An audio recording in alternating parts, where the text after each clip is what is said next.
you would combine matter with antimatter, in that when you split that atom into two different pieces, now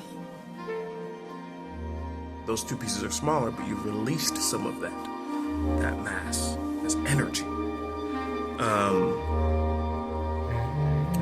And so that's kind of one way of why I'm looking at the seventh dimension as related to fission.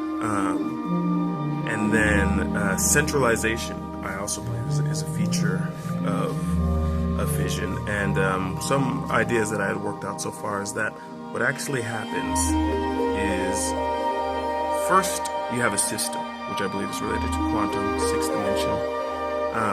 And systems arrive after gravity, which I believe is the fifth dimension. So you build up enough gravity. Well, gravity allows us for matter to clump, thereby allowing for you to have molecules, all sorts of compounds.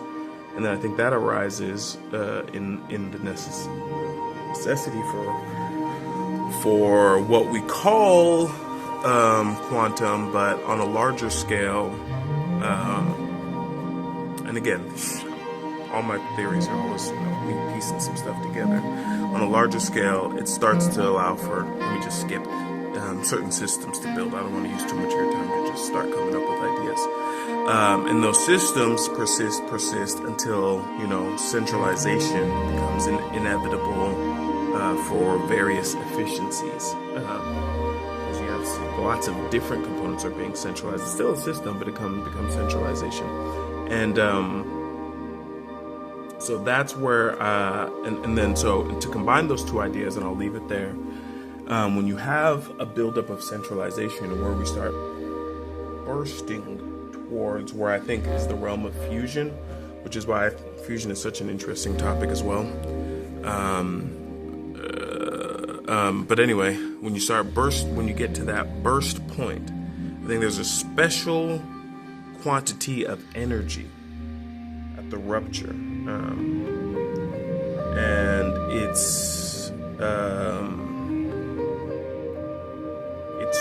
it might have some sort of special correlations to the third dimension as well, but it's that rupture energy, that fission energy,